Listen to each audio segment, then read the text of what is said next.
Amberlynn has been demonetized on YouTube. So let me explain. This requires some explanation. Thousands of years ago, when the Kiwi Farms was a relatively new site, a massive seismic event known as Amberlynn Reed occurred on the internet, which forever altered the course of history. Amberlynn, without exaggeration, is probably one of the fattest influencers to ever reach any kind of mainstream popularity. She's very, very fat. She's very famous as well. Her channel is quite large. Everyone knows who she is. Who's into female influencer spheres, literal spheres too. And she's been around for a long time. When she got her start, she was a mukbanger. Mukbanging, in case you don't know, I want to wrap this up on a nice bow. South Korean people are so fucked up mentally that they can't talk to each other and suffer from crippling loneliness and want to commit suicide all the time, which is why their birth rate is 0.8, the lowest birth rate ever recorded in human history for any population. So they're so lonely that they want to spend lunch with somebody. They can't talk to each other. So instead, they go on the internet and they find an influencer who is eating. And these is where the Korean word, South Korean word, mukbang comes from. It is watching somebody eat, usually somebody who has a little bit of pizzazz, a little bit of character, talks about their day, generally just tries to make you, the viewer, feel less like a completely alone reprobate that's going to jump off a bridge. That is what a mukbang is. However, Americans, as they do, Americanize the concept. No longer was mukbanging a way to stop South Korean men from committing suicide so that the economic prosperity of South Korea would continue unmitigated. It was to make money doing what we love to do already, which is to eat. And nobody loves eating more than Amberlynn Reed. So she began to do mukbangs, which even at the time people considered to be insensitive. It was cultural appropriation for this fat bitch to take this weird thing from South Korea and try to claim that her eating half a pound of white rice was in any way, shape, or form the same thing. Those people lost that war because it has become a thing in the West, but that was a controversy at the time. She would eat all sorts of shit. She would eat.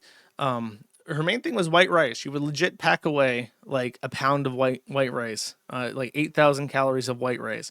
If I was going to be 600 pounds, I would not waste my calories on white rice.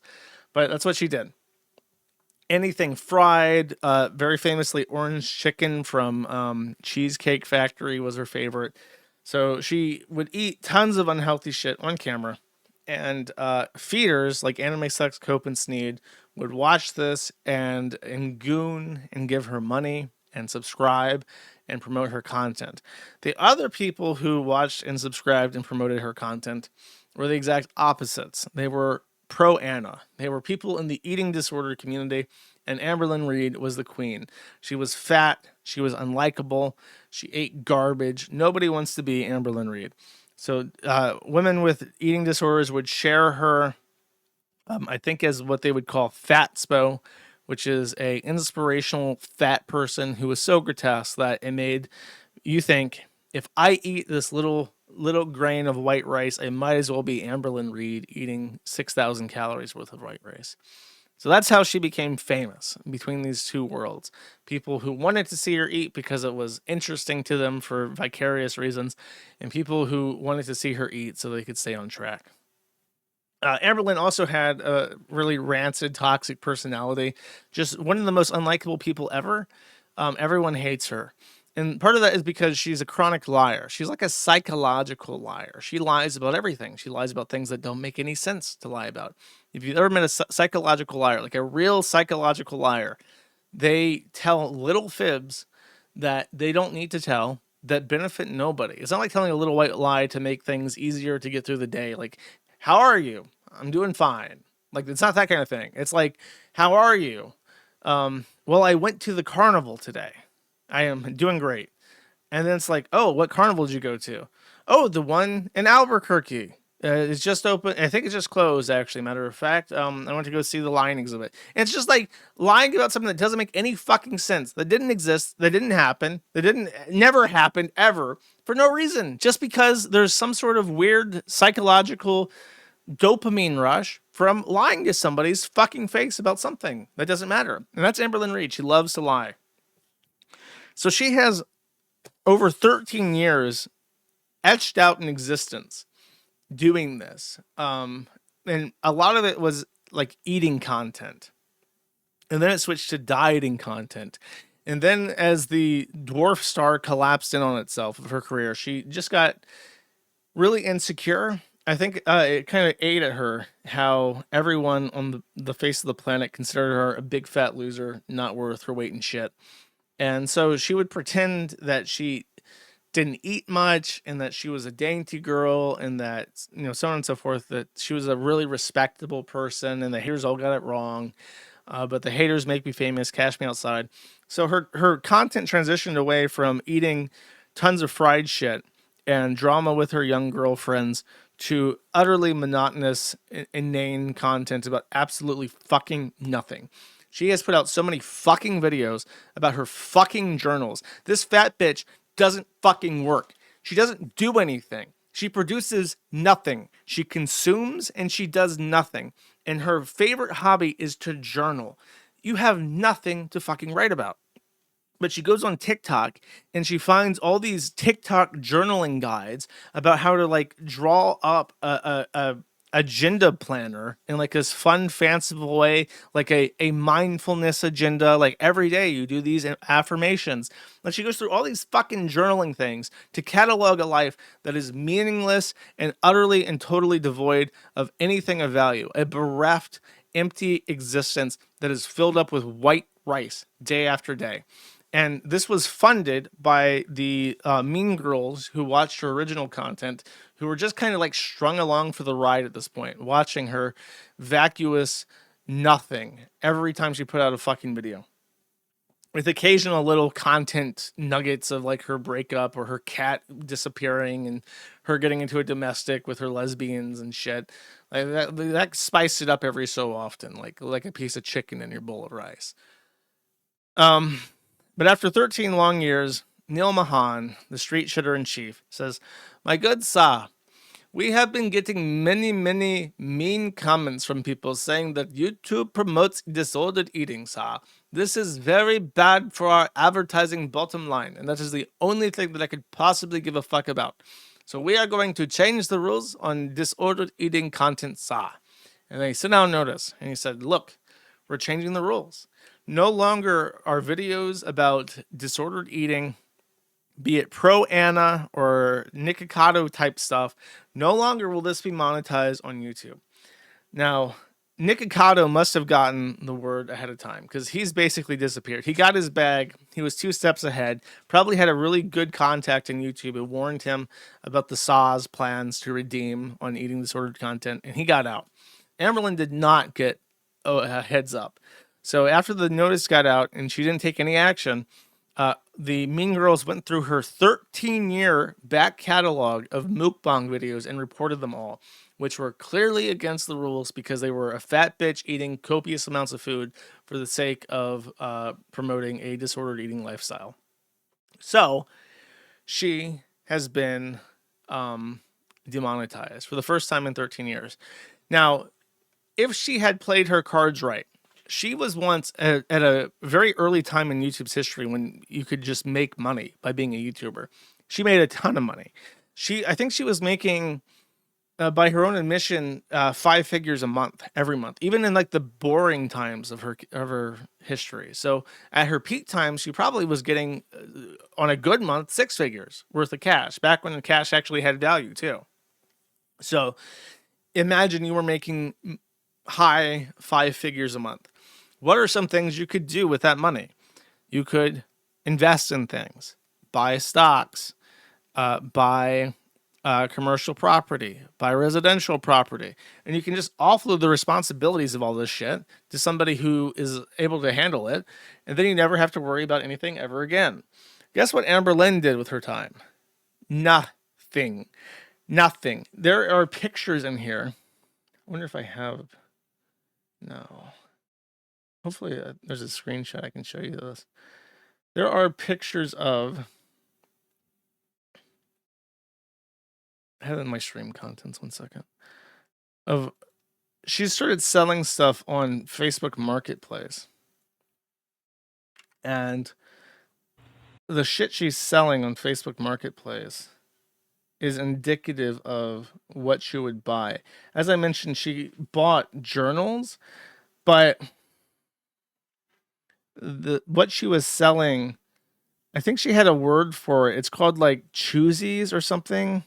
And it was her word for the little knickknacks of garbage. Here's the videos, by the way. Back when she was funny. uh, um, it was like white plastic bins of absolutely nothing but knickknacks and trash. Oh, and she loves jewelry. Oh, here we go. Fuck yeah. Here it is. Uh, um, an expensive, brand new. She bought a Sony ZV-1M2 with tripod, SD cards, batteries, chargers. So this is she's selling it for $1,200. That's probably close to what she bought it for. Acrylics, so like random characters that look cute to her. Charms, trinkets, small toys, etc. Charms, like just buckets and buckets and buckets of Chinese-made vinyl or acrylic fucking garbage. And she would keep these in buckets of shit, like just throughout her house. And God, what was her name? Becky. She said that Amberlynn would open the bags of these choosies, and she would dump them on the floor. And I featured this video on the front page of the Kiwi Farms over Thanksgiving, where it's like they're asking this black guy that played NFL or NBA or some shit. He's like, Christmas or Thanksgiving dishes. Do you like stuffing or cranberry jam? And then he said cranberry jam, or okra, cranberry jam or mac and cheese. And then anytime they asked him mac or cheese or this, mac and cheese or stuffing, ooh, mac and cheese. And that's basically what Becky would be subjected to. La boo boo or la boo boo? La boo boo or la boo boo? And apparently this would go on for hours. She would dump all this trash out and then make them go head to head, and Becky would have to say mac or cheese or stuffing over and over and over again until only one choosie remained. And that is what she did with her wealth. She bought absolute fucking garbage and then forced her lesbian ass washing girlfriend to battle her choosies together until only one explained. Okay. So, now she's cut off. She's left with bins of garbage. She probably spent, I bet you each one of these was like $5. And she probably spent hundreds. Now she's selling it for nothing. So that's what's left. I don't even think I think she lives in an apartment. She like lives in an apartment complex. So she owns nothing. She owns nothing. She's started doing cameos. She's trying to sell cameos for $60 a piece in case you want a hello from the least charismatic, least likable woman who's ever fucking lived, the most insipid, boring cow to ever eat and shit. You can pay her $60 for a heckin' wholesome shout out. Here are the highlights from her tearful goodbye video. You ready? She was mass reported and she got demonetized. She's upset that she's retroactively punished for old videos since she hasn't made bookmong, ED related, or weight loss content lately. Has only been doing live streams. Which I mean, to be fair, it is complete bullshit that they can change the rule on you and then content from 13 years ago gets you banned. 13 years ago. Imagine if the law worked like that. Imagine if they like retroactively banned cannabis, and if you smoke cannabis at any point in your entire life, you can go to jail. You know what I mean? It's like, it's just fucking nonsense. Oh, or like alcohol. They banned alcohol? Oh, you had a drink 13 years ago, huh, buddy? That's 10 years. Like, fuck you. But my good saw, the advertisers saw if the video is still available on YouTube, then the advertisers can see it and they might complain and say that they expect us to reduce the cost of advertising on YouTube because they do not want their Clorox bleach appearing next to this video, saw. Makes sense to him. She made a Cash App. She says, I don't want to be the person to say, oh, here's my Cash App. It feels weird. It feels weird. But if you want to give me a penny, you can give me a penny. YouTube is no longer her job. She doesn't know how to know anything different than being a YouTuber. She's been constant for 13 years. Everything happens for a reason. Twinkie has a surgery on Friday. That's her dog. Her savings were only for taxes. So she could put. That's what I mean. I was complaining about how everyone holds the IRS in this reverence. Like even this fat retarded bitch that buys fucking Labubus and acrylic trash is like, well, I still got to put a third away for the IRS. they're gonna audit me and they're gonna seize Twinkie's star and sell them on eBay to make my tax money back. She appealed it and was denied. Is going to sell her camera, her Legos, her Choosies, books. Her Cameo is 40% off, which is why it's $60 instead of $100. She's applying for jobs. No Vlogmas. No YouTube. She'll come back on YouTube just to do updates. Says she's been bad with money, spent a lot on hobbies because she grew up poor. She also would gamble. I think she spent a lot more on gambling and bingo than she would admit. Mama Lynn was also rear-ended in a car accident, so feel bad for her. It's a hard goodbye. All right, you guys. If you don't want to pray for me, pray for Twinkie. And that means the end of it. Till next time. She's retarded, by the way. Okay. God forbid. Imagine you're Amberlynn. I'm going to tell you right now. This is how you turn this around. She should immediately start streaming. She's too retarded to do any of this, by the way. Despite the fact that she's made probably millions of dollars off YouTube, she has never once figured out how to use a computer and has always made 100% of her content on her phone. So every video she's ever made has been edited on her fucking phone. That's not even a joke. That's been how she's been doing this for 13 years. She can't sit down and figure out a laptop. But this is what you should do, okay? She should go on Kick. And she should start doing reaction content. She should pull up Charlie Gold videos and pull up Charlie Gold's Kiwi Farms thread.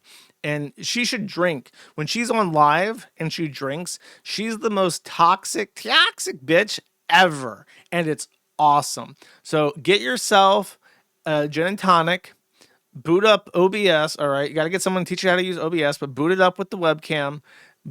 Open up Kiwi Farms, go to Charlie Gold's Kiwi Farms thread, start drinking gin and tonic, and just lay it out there. What do you really think about Charlie Gold? I guarantee you this content will make money. Okay, you can buy all the Dubai chocolate Labubus you want. All right.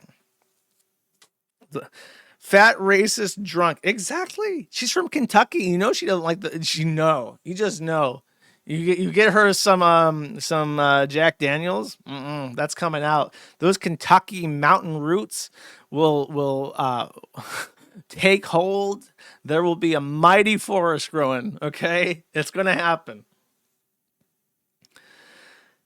And that's it. She also deleted all her videos. So crazy chat, crazy times.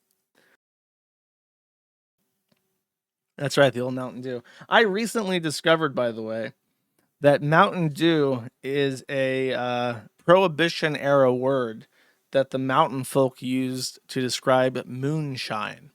So the drink Mountain Dew got its word from a Prohibition term for moonshine from the Appalachians. Isn't that interesting?